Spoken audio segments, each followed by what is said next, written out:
Para a apresentação da palestra Cobrança Tributária, análise prática da Resolução CNJ número 547 de 2024, compõe a mesa.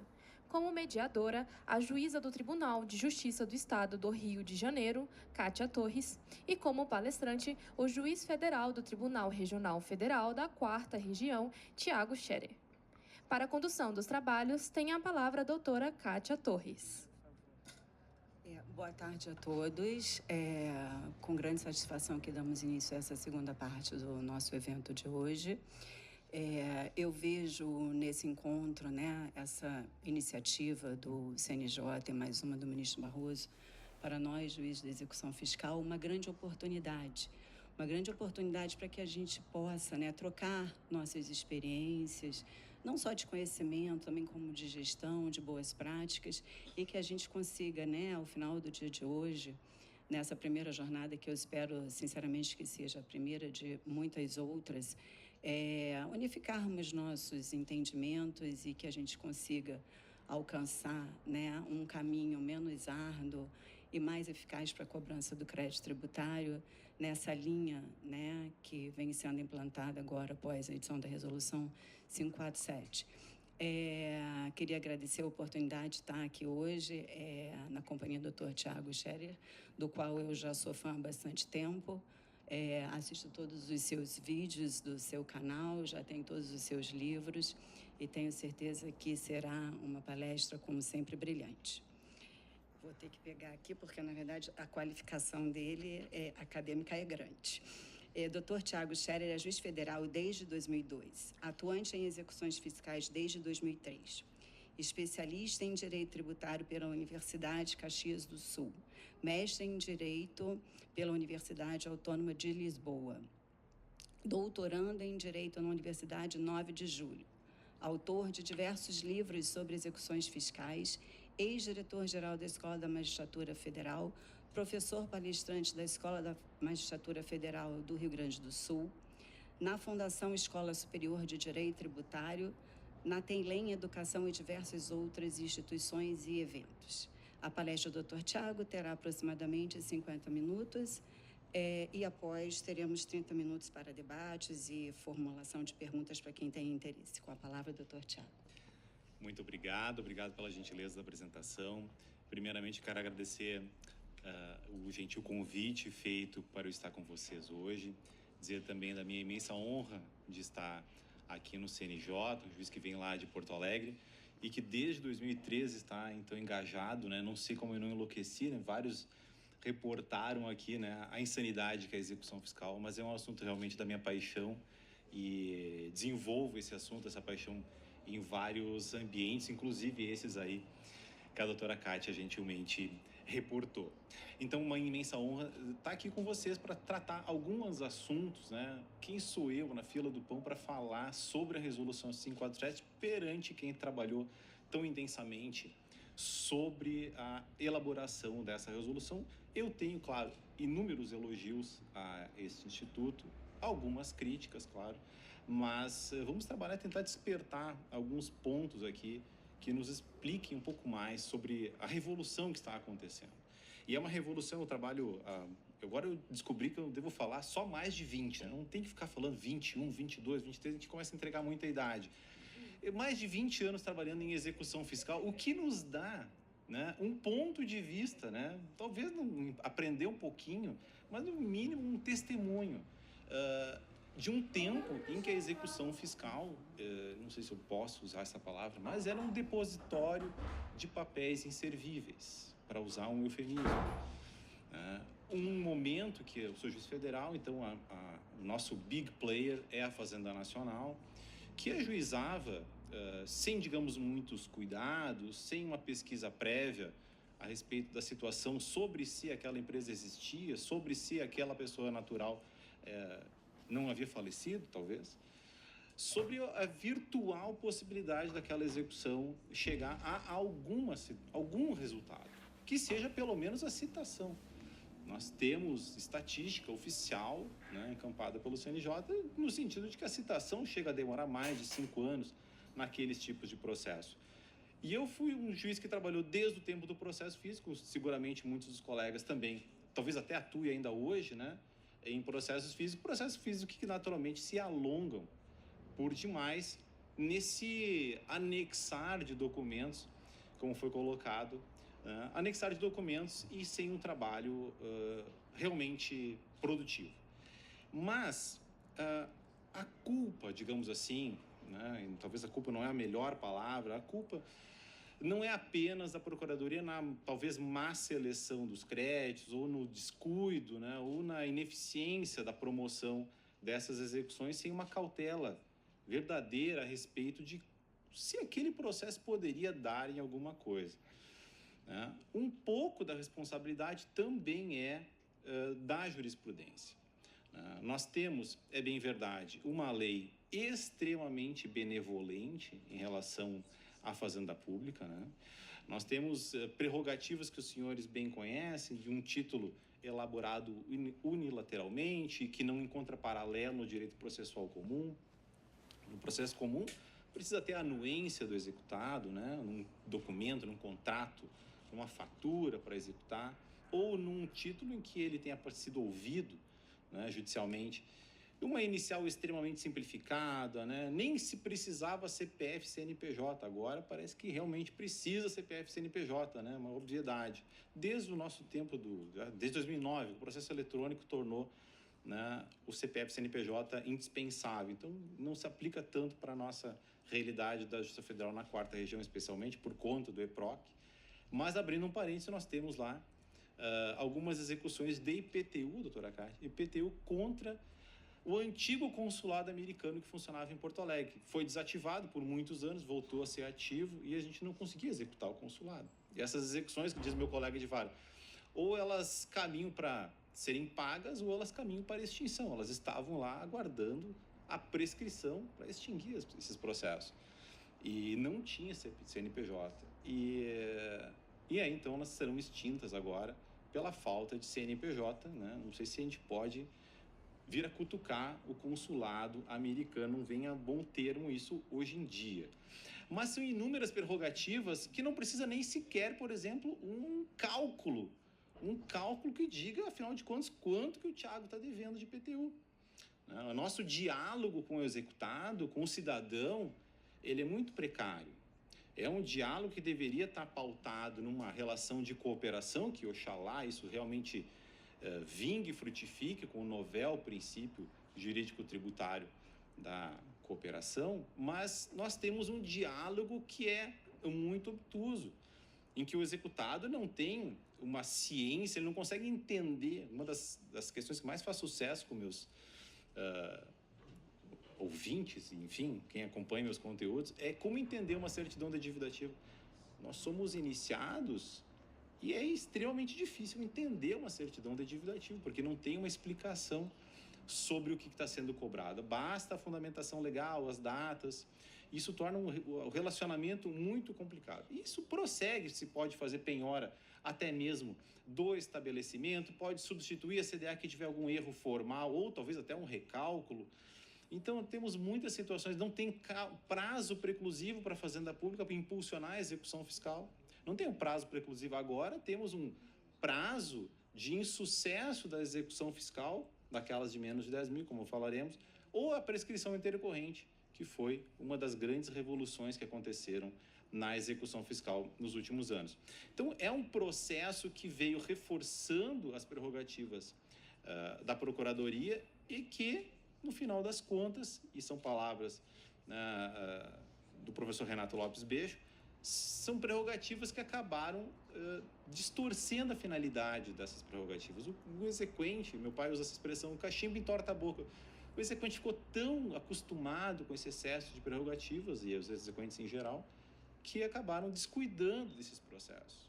Então, os exequentes têm a sua parcela de responsabilidade, com toda certeza, calcadas essas responsabilidades muito nesse caráter muito drástico. É uma lei muito forte, a gente sabe que ela não funciona muito bem, mas ela é uma lei muito dura com o executado. É uma lei que não é isonômica como deveria ser qualquer lei processual.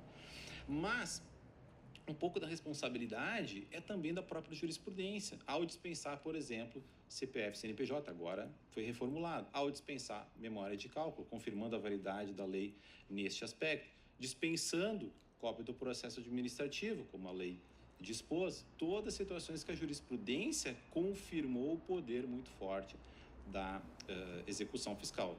Talvez a gente não tenha sofrido um processo de execução fiscal para saber o quão é terrível, né, ter uma penhora, um bloqueio de valor sem saber do que se trata.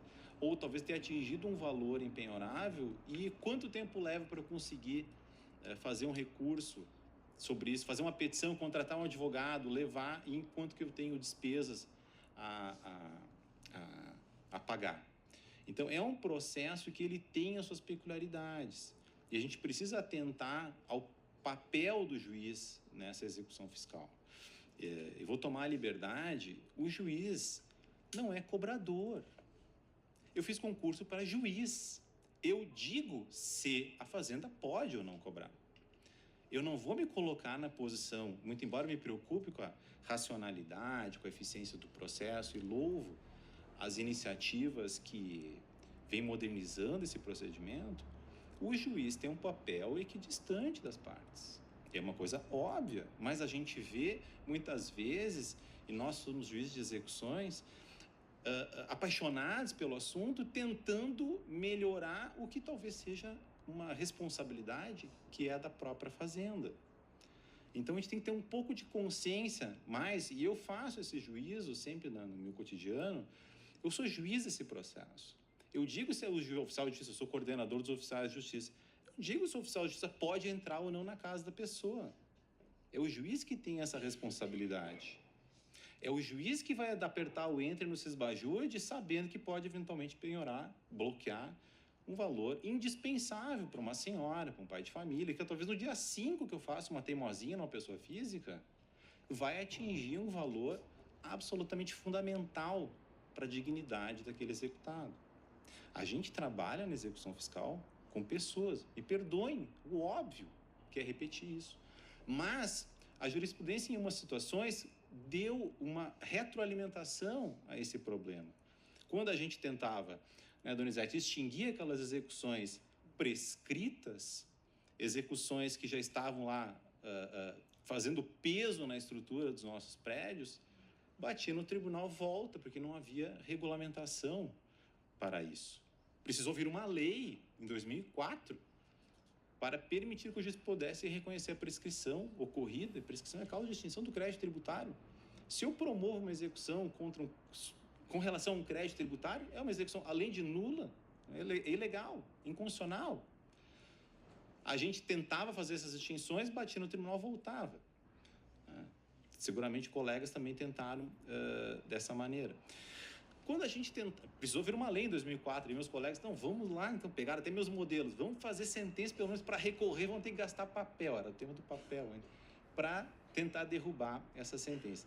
Foi um dos turning points que ao longo da minha carreira, praticamente de forma exclusiva na execução fiscal, turning points que mudaram a forma como se é juiz na execução fiscal. Em 2004 se pode então promover a extinção das execuções prescritas.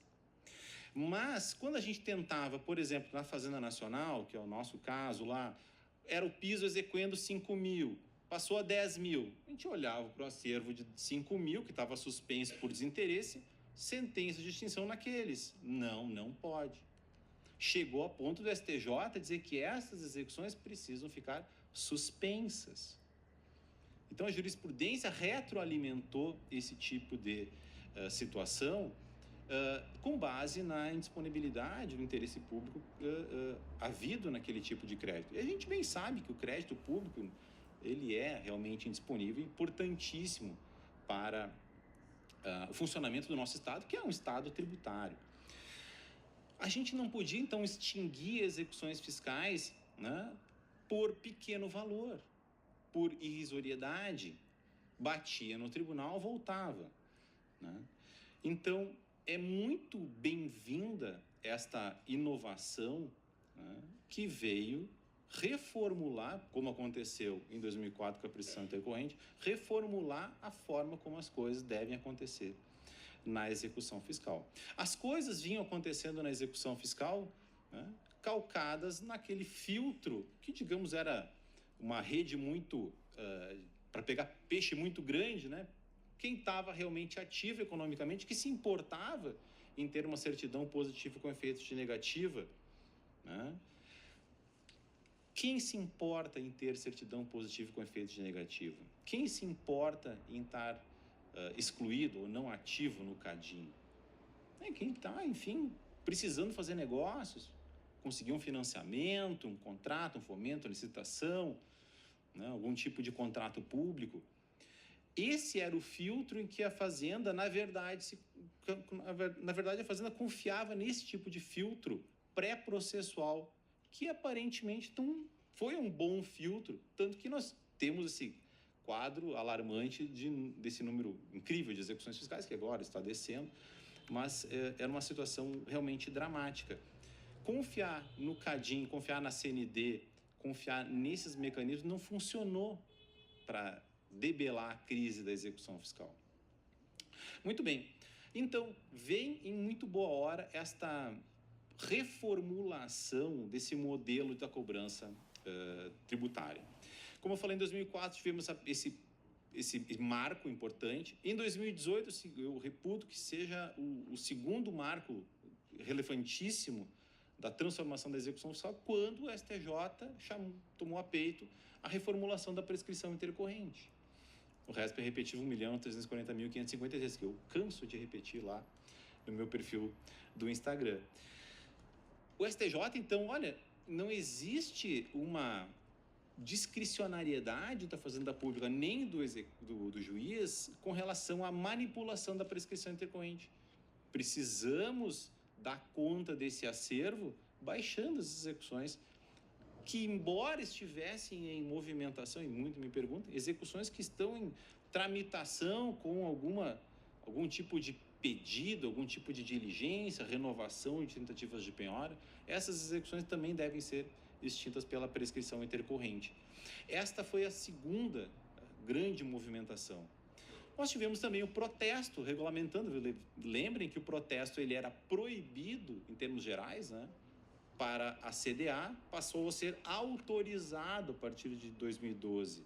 E a partir daí colhemos bons resultados dessa iniciativa. E, acho que 2017 ou 2018 se tornou universal a postergação dos emolumentos, né, do pagamento dos emolumentos. Então nós tivemos vários breaking points, né, mas seguramente agora o mais relevante de todos, né, desses mais de 20 anos, seguramente a resolução 547 ao influxo do tema 1184. O doutor Frederico já falou a respeito desse julgamento, nós sabemos o quão emblemático foi, nunca imaginei que eu veria o Supremo Tribunal Federal chamar uma decisão no último dia do ano judiciário de 2023 para uma única pauta que se tratava justamente daquele recurso extraordinário do tema 1184 da repercussão geral. E aí a gente chega a algumas questões que a gente precisa colocar alguns pingos nos is. O Supremo, no tema 1184, e a gente tem uma preocupação ainda hoje sobre isso, o Supremo reafirmou o tema 109. O Supremo preservou a autonomia tributária, a competência tributária de todos os entes tributantes. Ele não poderia fazer diferente, sob pena de quebra do princípio da separação dos poderes, sob pena de suprimir a capacidade tributária ativa dos entes tributantes. O Supremo disse, olha, então, olhe lá os seus, né, com outras palavras, mas olhe lá os seus critérios. Você estabelece seus critérios e, a partir desses critérios, a gente vai receber as execuções fiscais. E eu digo que isso ainda hoje é importante, porque ainda hoje nós temos a importância de fixar que os R$10.000 que estão lá no parágrafo 1º do artigo 1º da resolução, o artigo 1º praticamente copia a primeira parte da tese do 1184, o Supremo não fixou valor de piso da execução fiscal. Isso é muito importante que se diga. É óbvio, eu estava substituindo no tribunal no início do ano, e cheguei no gabinete e o diretor lá me perguntou: doutor, como é que está a questão dos 10 mil, que a gente está com um monte de processo pautado? E eu digo: não, calma aí, 10 mil reais não é parâmetro para ajuizamento. Por quê? Porque o Supremo preservou a competência tributária dos entes tributantes, então a gente usa a régua do próprio ente tributante. Se no Rio de Janeiro é R$ 1.500, eu preciso receber, claro, cumpridos os requisitos do passo a passo da cobrança fazendária. Se o piso exequendo é R$ 1.500, eu preciso respeitar esse piso e eu posso ter execuções de R$ 1.500. Se o piso é 5 mil ou é 20 mil, como é na fazenda, eu vou respeitar aquele piso. O que eu não vou é aplicar um critério da União contra uma execução do município, ou do Estado contra o município que faz parte daquele Estado ou federação. Então, isso o Supremo deixou muito claro no 1184. Talvez a resolução poderia ter, aqui um achismo meu, talvez a resolução poderia ter deixado isso um pouquinho mais mastigadinho, porque foi uma das primeiras dúvidas que eu tinha, né? Porque aquela menção da competência do ente tributante. Melhor seria que tivesse, olha, vamos usar os critérios fixados pelo ente tributante, né? Respeitada a competência constitucional. Muito bem, então, R$ 10.000 não é critério de ajuizamento. Critério de ajuizamento qual é? É o critério do ente tributante. Pode ser 10.500, pode ser 5 mil, pode ser 10 mil, pode ser 50 mil, como, não sei se Cuiabá, uma Fortaleza, 50 mil reais. 500 mil reais. Essa eu não sabia. Sabia que tinha um de 50. Então, novidade para todos. Vejam só, então em Goiás o critério da Procuradoria do Estado são 500 mil reais para ajuizamento de uma nova execução fiscal. A gente vai respeitar o critério da entidade fazendária. Então eu vou aplicar o critério, vou usar a régua do próprio ente. Bom, enquanto o STJ no tema repetitivo 125 dizia que eu deveria suspender essas execuções, ou seja, se o meu critério era 1.500, ou como era na União, 5 mil passou a 10 mil, e eu tinha que suspender as inferiores a 10 mil, agora eu olho para essas execuções, é falta de interesse de agir. Eu devo extinguir essas execuções abaixo do novo piso, da nova régua, que o próprio exequente diz que não tem interesse de executar esses valores. O STJ mandava suspender, agora nós temos um critério para extinguir. Tudo com base no caput do artigo 1º da Resolução 547. Bom, e aí a gente passa para o critério que talvez, fico no meu achismo, talvez poderia ser um artigo separado, né, para evitar essa mistura, essa lex tercia, né, que o intérprete muitas vezes pode, né, criar aqui, misturar o caput com o parágrafo 1º. Minha esposa voltava ontem de um clube de livro, e ela disse, cada uma interpretou um livro de uma coisa diferente. Um livro que era ruim ficou bom por causa daquilo. Todo mundo tinha uma interpretação diferente. Eu digo, vou usar isso na palestra, porque eu me preocupa muito quando eu vejo precedentes distorcendo o que a resolução bem havia colocado, né? E eu gostaria muito que a resolução fosse preservada na sua integridade por parte da jurisprudência. A gente sabe que os tribunais, nesse mesmo gabinete onde substituía, a execução fiscal era 20%, no máximo 30% do acervo no gabinete exclusivamente tributário. Então a gente tem uma carência de expertise, a gente tem uma carência de atenção. Hoje o judiciário está dando mais atenção à execução fiscal. Não foi assim no passado. A execução foi o patinho feio do judiciário. E agora está dando atenção. Nós temos uma dificuldade de expertise, né, nesses processos. E isso leva, lamentavelmente, à construção de decisões que talvez não sejam as mais adequadas ao que, né, a resolução havia propugnado. E a resolução não vai se tornar melhor com base nessas interpretações que misturam os artigos. O livro dela lá até pode ter ficado bom, mas aqui não vai ficar melhor. Eu queria muito, me engajei na elaboração desse livro pela minha paixão, pelo grande poder de fogo que a resolução tem realmente de mudar totalmente, e fez mudar totalmente o fluxo da cobrança fazendária. Bom, então no parágrafo 1º é um critério que é o critério de menos de R$10.000 para a extinção daquelas execuções frustradas, aquelas que a gente conhece bem, que a gente vai lá tentar fazer uma citação e não consegue, vai tentar lá penhorar um bem, vai se esbajude e não consegue, tentativa de renajude não consegue, a gente sabe o que é uma execução frustrada. A gente sabe bem o que é. Eu tenho alguma dúvida que eu coloquei doutrinariamente com relação ao parcelamento. Será que uma execução que está com o seu crédito parcelado é uma execução frustrada? Eu cá com os meus botões tenho alguma dúvida com relação a isso, não quis, né, comprar todas as brigas possíveis com relação às minhas dúvidas no livro. Mas a gente sabe que em linhas gerais, é essa execução que a gente tenta fazer uma penhora e não consegue. Mas será que aquele bem penhorado, na verdade, era impenhorável? Será que essa execução é frustrada? Aquele cisbajude que foi liberado por irrisório, né, ou porque era salário, será que isso é execução frustrada? Então, problemas, aquele veículo que eu bloqueei, ele já tinha sido arrematado na trabalhista, será que essa execução é frustrada? Ou a questão do parcelamento? Algumas dúvidas que ficam e que a casuística vai mostrando, né, e a gente tem que buscar construir soluções, especialmente, eu muito modestamente tentei contribuir de alguma maneira para fins de que a gente construa as melhores soluções dentro do que a resolução determina.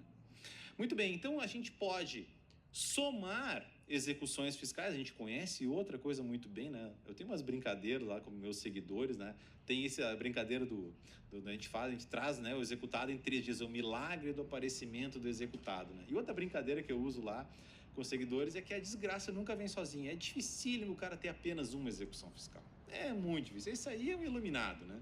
Que tem apenas uma execução fiscal. O que a gente conhece muito bem é a multiplicação, né? Parece um processo iogurte, ele vai se multiplicando.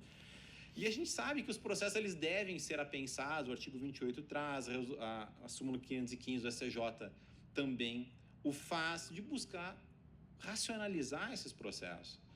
Talvez eles já tenham sido apensados e a gente vai somar todos os valores da execução para ver se, somados todas as execuções de 1.500, a gente vai passar do piso de R$10.000 para evitar a extinção das execuções frustradas. Mas talvez essas execuções estejam distribuídas em diferentes juízos ou no meu próprio juízo em diferentes fases processuais, porque uma é de 2023, uma é de 2022, outra é de 2019 e por aí vai. Ou mais antigas, a gente tem coisa lá mais antiga. Uma vez eu dei uma prescrição num processo de FGTS, mas não esse de 5, no processo de 30 anos. E aí, então, será que não é possível, à vista da intimação para dizer sobre a aplicação da Resolução 547, que a Fazenda não peça o apensamento dessas diferentes execuções em diferentes fases, para fim de racionalizar? Penso eu, muito modestamente, que sim, que é possível. É uma faculdade que o juiz tem, né? Se são diferentes execuções espalhadas, ainda talvez até não se tenha um conhecimento, como nós conversávamos, não se tenha ainda as minúcias da gestão inteligente do acervo, né? Se apontem quais são as execuções apensadas. Se eu não tive até hoje, no momento de uma intimação, fazendo, olha, eu tenho mais 3 execuções contra essa mesma parte, solicito o apensamento e aí ultrapassa do piso para fins da extinção da execução frustrada. Sob pena de extinção. Claro, ressalvada a existência de penhora, fico aqui com a minha dúvida com relação ao parcelamento, e isso não extingue por si só, muito me perguntam lá. E o crédito, como é que fica? Bom, o crédito, meu querido, o crédito continua, o crédito permanece válido até que nós tenhamos uma prescrição, ou outra causa de extinção, uma remissão, pagamento, outra coisa que o valha. Mas a gente vai ter fundamentalmente um crédito existente e uma execução extinta. Tanto que esse crédito ele deve ser cobrado através de, né, uma tentativa de solução amigável, uma tentativa de regularização, ou protesto, ou alguma outra medida extrajudicial potente para induzir a satisfação daquele crédito. Bom, e se eu tiver, então, nesse tempo aqui que o processo está fora da justiça, eu conseguir bens, bom, aí volta a execução fiscal.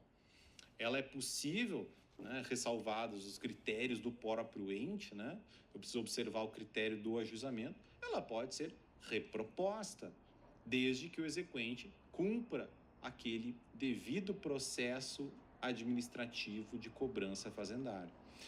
Muito bem, então nós podemos ter uma repropositura dessa execução, mas a gente sabe que tem que observar a prescrição, e a resolução bem tratou dessa que hoje se tornou didaticamente a quarta fórmula da prescrição tributária. Nós temos a prescrição do crédito, prescrição intercorrente, prescrição para o redirecionamento do tema 444 e agora a prescrição para a repropositura.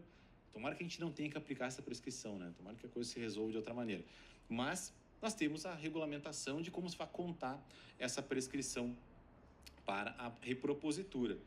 E ainda para salvar a execução, falei que deve haver essa intimação do exequente a dizer sobre a aplicação da resolução 547 ou do 1164 também, quando é o caso, dos pequenos valores, né? A gente vai ter um suspiro, né? Um prazo de respiro da Fazenda, talvez conseguir indicar um bem, né?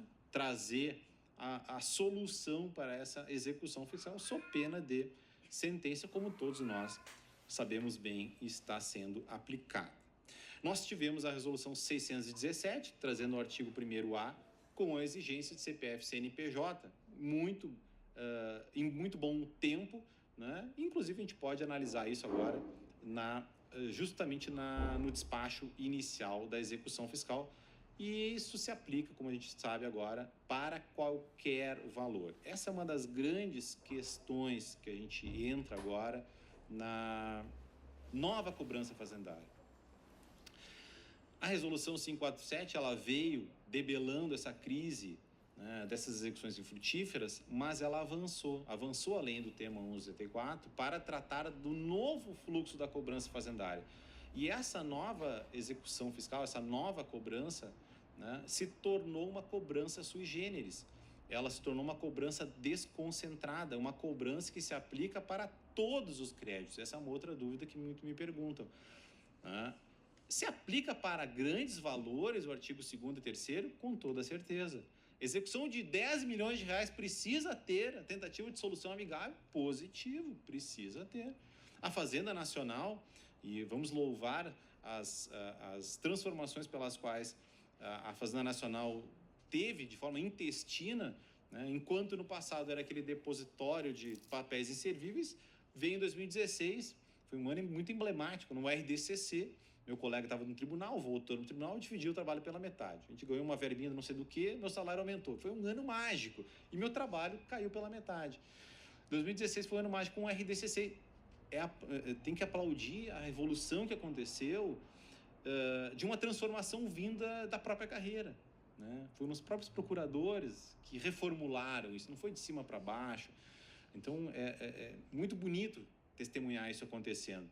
E uma cobrança mais inteligente. E por isso, nessa inteligência da cobrança, a Fazenda Nacional, nosso big player, vem promovendo tentativas de solução amigável em todos os créditos. Não é novidade isso, né? Tentativa de solução amigável que eu, muito esperançosamente, gostaria que fosse cogente.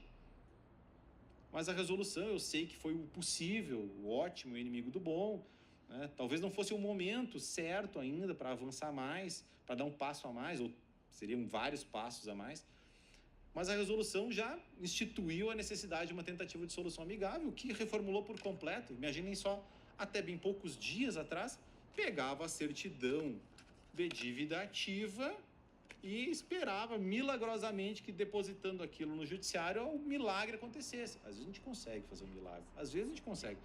Mas sem saber se a pessoa está viva ou morta ou se tem bens, começa a ficar um pouco mais difícil a gente conseguir liquidar o crédito. Era assim, eu pegava a certidão tal qual e jogava para dentro do judiciário esperando que a magia acontecesse. Mas agora mudou. Agora eu preciso passar por um devido processo de cobrança, que passa pelo passo para todos os créditos da notificação, da tentativa de solução amigável. Eu gostaria que a notificação fosse obrigatória, mas ela é sugestiva, ela se pensa que vai ser feita, mas a previsão já é suficiente, a oferta de um parcelamento por lei já é suficiente pelos olhos da resolução, e a gente sabe que isso já é uma grande transformação, porque muitos entes tributantes sequer tinham programas de parcelamento ativo. Trabalhando com o refis da Fazenda Nacional, né, essa chaga que se tornou esses programas de parcelamento a partir de 2000, né, a gente sabe que esses programas se tornaram uma erva daninha Mas a gente sabe que também eles podem ter um ótimo resultado, especialmente para a equalização daquele contribuinte que é aderente às suas obrigações. Que por um descuido, eu deixei de pagar o IPTU lá de casa no dezembro e esqueci. E me chamaram uma notificação, e por e-mail. Por e-mail, eu digo, que diabo é isso? Falei, a CDA é dificílima de entender, né? Que diabo é isso? O que está me cobrando IPTU? Mas eu paguei IPTU, depois fui olhar, fui procurar. Passou da fase de notificação para tentativa de solução. Poderia ser cogente uma notificação eletrônica. Hoje, o domicílio judicial eletrônico é uma realidade, o domicílio tributário eletrônico da mesma maneira. Eu fui notificado por mim, porque hoje em dia a notificação do IPTU também a gente entra no site para extrair, para ser notificado lá, né? E aí recebi a intimação, né, para parcelar. Digo, não, já paguei isso aí, já paguei. Não dei bola. Saiu muito mais caro, ele ficou furiosa comigo. E aí chegou uma oferta, o senhor não pagou, tá aqui em aberto, o senhor tem uma transação agora. Chega aqui e assina a transação. Eu não levantei da cadeira. Eu simplesmente extraí o boleto, paguei, aderi à transação e estou pagando. Vou terminar em dezembro o meu parcelamento. Daquele descuido, saiu o dobro do preço. Mas essa é a forma. Eu sou um contribuinte aderente, não tenho mais nenhum outro débito, eu juro, tá? Nem PVA. E aí... Já teve de um E-Social perdido, que eu fiquei sabendo. Eu assisti na sua aula. Segredos. Mas o E-Social, eu ainda quero... Pagou em duplicidade. Eu acho que foi. Mas vamos parar de falar dos meus débitos. Mas acontece, deveria ter um procedimento cogente para que a pessoa tenha ofertado. Eu sou um contribuinte aderente às minhas obrigações, tanto que eu entrei no ECAC, descobri aqueles débitos, mas do que é isso? Eu fui lá, emiti um DARF e paguei. Paguei o DARF. Não quero ter débitos no meu nome, né? Vai que dá algum problema. Mas, justo eu, juiz de execução fiscal, né? Que vergonha. Mas olha só. Eu também já tive, social já tive, todo mundo tem, esquece. O débito tributário, eu digo para meus pais, não é um pecado, é uma coisa que acontece. E as pessoas precisam fazer a gestão dos seus débitos tributários.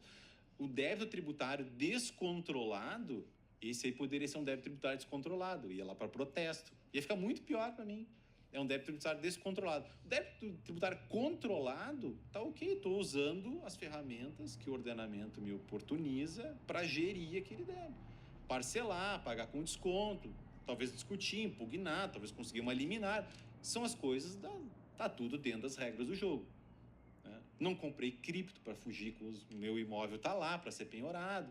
Não comprei cripto para fugir, né, da tentativa de penhora, que eu não sei nada de cripto, ainda preciso aprender mais sobre isso. Mas, vejam só, melhor se fosse, imagino eu, que aquele contribuinte altamente aderente às suas obrigações tributárias, que eu quero crer que ainda é a maioria, que ele teria uma oportunidade mais amigável. A gente sabe que a cooperação hoje é uma realidade, né? A colaboração no direito tributário hoje é uma realidade, que a gente possa ter um entendimento melhor e superar esse antagonismo, esse embate que a gente foi treinado para trabalhar. Muito bem, e aí a gente chega na exigência de protesto, que a gente sabe que já não é mais uma tão exigência assim.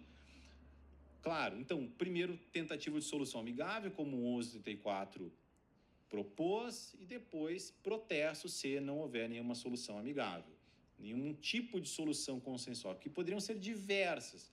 Poderia ser além da transação, poderia ser mediação tributária, em Porto Alegre tem mediação tributária, poderia ser arbitragem tributária, que está no pacote lá do contencioso tributário, né? Uma regulamentação da arbitragem tributária em âmbito federal, poderia ser dação em pagamento, poderia ser diversas formas e outras ainda para fins de conclamar o devedor a regularizar o seu débito. Mas, superado esse passo, a gente vai passar para um passo seguinte. Eu sou do tempo do LP, eu ensinava o pessoal, né? O pessoal, para de usar esse exemplo aí, que do LP é muito ruim, né? As faixas do LP, a gente passou de uma faixa para outra, em direção a um centro, que é quando acabava a música, que é a execução fiscal, que é justamente a via mais enérgica. A gente vai a partir, né, do mais brando para o mais enérgico. A gente passa por uma via mais enérgica, que é a exigência de protesto da ACDA. Eu falei que o protesto da ACDA era proibido.